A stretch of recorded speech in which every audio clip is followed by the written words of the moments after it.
आज तो छुट्टी है, आज मस्त आराम से सोऊंगा। चित्रगुप्त जी, जी जी जी जी प्रभु, जी प्रभु। ये क्या करने जा रहे हैं आप? प्रभु आज कुछ काम है ही नहीं तो हमने सोचा थोड़ा सा सो लें, थोड़ा आराम कर लें।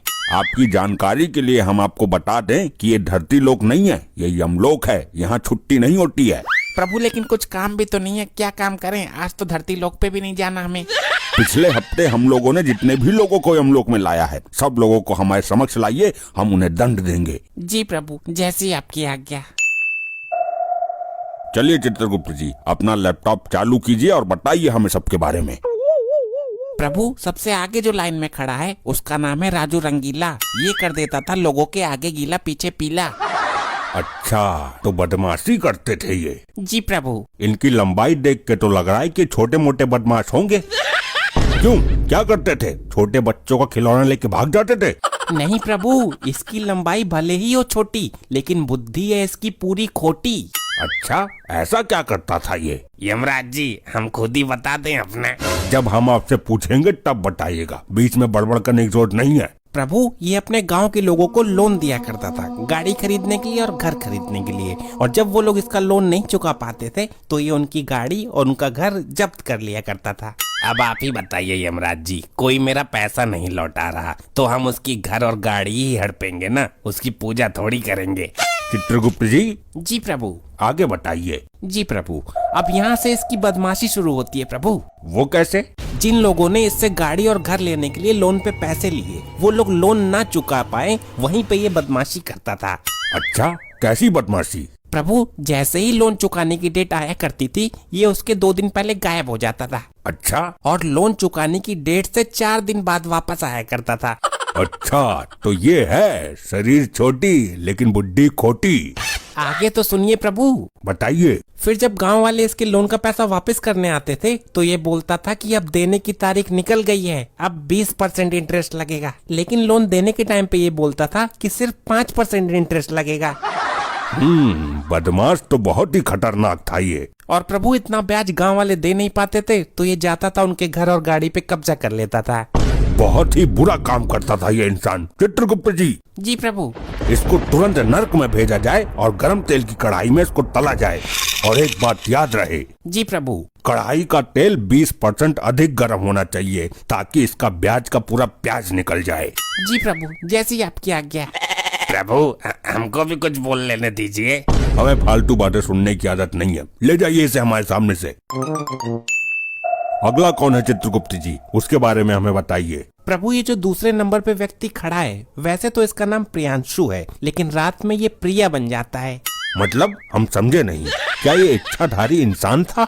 नहीं प्रभु, ऐसा कुछ नहीं है। ये लोगों को कंफ्यूज करता था, दिन भर अपना काम करता था और रात में लड़की की आवाज निकालकर लोगों से पैसा लूटता था। अच्छा, तो ऐसी बात है। जी प्रभु। चलिए तो प्रिया जी, हमें भी बेवकूफ बना के दिखाइए। अयो यमराज जी, आपको कोई कैसे बेवकूफ बना सकता है जी? नहीं नहीं नहीं नहीं। लेकिन हमें जानना है कि आप किस आवाज में लोगों को बेवकूफ बनाते थे। उसके लिए कोई एक मेरे से बात करने के लिए लगेगा जी। वो जो आपके पीछे व्यक्ति खड़ा है ना, उससे बात कीजिए। अयो ये तो बुजुर्ग होता जी। कोई भी होने दीजिए, आप अपनी आवाज सुनाइए बस। ठीक है, मैं कोशिश करता। यमराज जी मान लीजिए मैंने फोन किया इसको, अभी घंटी जा रही है, ट्र ट्र, अभी ये उठाते हैं, फिर मैं बोलता हूँ कि हेलो, क्या कर रहे हो? अरे कौन बोल रहा है? मेरे को नहीं पहचाना तुमने? मैं तुम्हारी बाबू, मैं तुमसे बहुत प्यार करती हूँ। बताओ, मेरी किस्मत भी ऐसी है कि जवानी से बुढ़ापे में किसी का प्यार नहीं मिला। अब यमलोक में आ रहा हूँ तो प्यार करने वाली मिल रही है। अच्छा सुनो ना। हाँ हाँ, बोलो बोलो। मैं तुमसे शादी करना चाहती हूँ। अरे यार, तुम्हारी आवाज तो बहुत अच्छी है। मेरे से शादी करोगे ना तुम? अरे बिल्कुल करेंगे, यमलोक में करेंगे। तो मेरा एक छोटा सा काम कर सकते हो क्या? अरे एक नहीं, तुम 100 बताओ, 100 काम करवा देंगे तुम्हारे। मेरे को बस 1000 रुपए भेज दो ना, मेरे को बहुत जरूरत है। अरे एक नहीं, तुम 4000 लो। लो पकड़ो, नंबर बताओ अपना। ओ दादाजी, थोड़ा कंट्रोल में, ये धरती लोक नहीं है, यमलोक है। प्रभु लेकिन मेरा इस पर दिल आ गया है, मेरी इससे शादी करवाइए अब। अरे मैं लड़का हूँ भाई, ये कैसी बातें कर रहा है तू? और हमने सिर्फ इसकी आवाज सुनने के लिए ऐसा करने को बोला था। प्रभु प्लीज मेरी भावनाओं को समझिए, मेरी एक बार भी शादी नहीं हुई प्रभु। अरे ऐसे कैसे हो सकता जी, मैं लड़का होता जी। कोई बात नहीं। अरे क्या कोई बात नहीं, यमराज जी जल्दी से मेरा बताइए किधर जाने का है मेरे को। चित्रगुप्त जी, जी प्रभु। इसके कुछ अच्छे कार्य भी हैं या नहीं? जी प्रभु, ये 30% बुरा आदमी था लेकिन 70% अच्छा आदमी भी था। मतलब कैसे? प्रभु जैसे कि ये किसी से 1000 रुपए लूटता था तो 500 रुपए का गरीबों को खाना खिला देता था और जरूरतमंद की हमेशा मदद किया करता था ये। अच्छा, ये तो बड़ी अच्छी चीज करता था ये, लेकिन लोगों के पैसे भी लूटता था ये।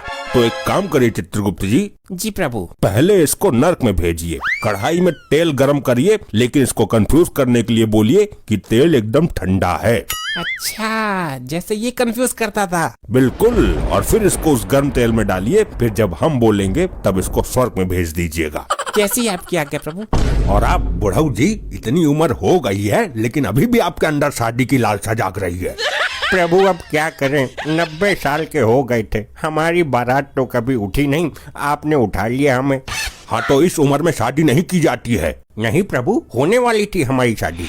क्या? हाँ प्रभु, होने वाली थी इनकी शादी। इस उम्र में इनसे कौन शादी करना चाहेगा? वो भी बस आती ही होंगी। आती ही होंगी नहीं प्रभु, आ चुकी हैं, इनके पीछे ही खड़ी हैं। अरे तुम पीछे ही खड़ी हो, बताया नहीं हमें। अच्छा हुआ हम लोगों की शादी नहीं हुई। अरे ऐसा क्यों बोल रही हो? अभी मैंने देखा तुम्हें उस लड़के के अंदर ज्यादा इंटरेस्ट था, तो हमको कुछ समझ नहीं आ रहा है। अरे नहीं नहीं, ऐसी कोई बात नहीं है, वो तो बस हम मजाक कर रहे थे। मजाक कर रहे थे, चुपचाप यहाँ खड़े रहिए। और चित्रगुप्त जी, जी प्रभु। इनके बारे में हमें विस्तार से बताइए। प्रभु जब ये जवान थे तब इनका नाम था चुल यंग। चुल यंग? चाइना में पैदा हुए थे क्या? जी प्रभु। अच्छा ठीक है। और जब ये धीरे धीरे बुढ़े हुए तब इनका नाम पड़ गया बबलू बुढ़न।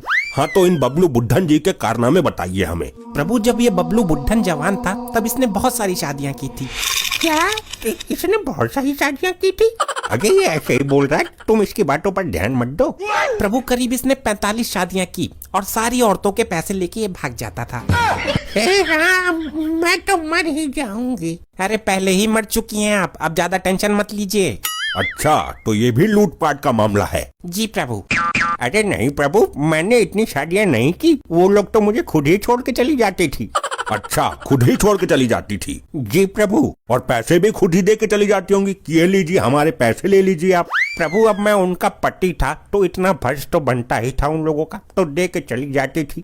अच्छा हुआ मेरी इससे शादी नहीं हुई, नहीं तो मैं तो मर ही जाती। हाँ सही कह रही हो दादी। चित्रगुप्त जी, इस मनुष्य को तुरंत नर्क में भेजिए और 45 सरिये गर्म करके इसकी पूरे शरीर में घुसा दीजिए। नहीं प्रभु, थोड़ी सी तो रहम करिए, मैं बुढ़ा आदमी हूँ। तुमने तो उन औरतों पर रहम नहीं की, सारे पैसे खा गए। प्रभु पैसे नहीं, खाना खाया था।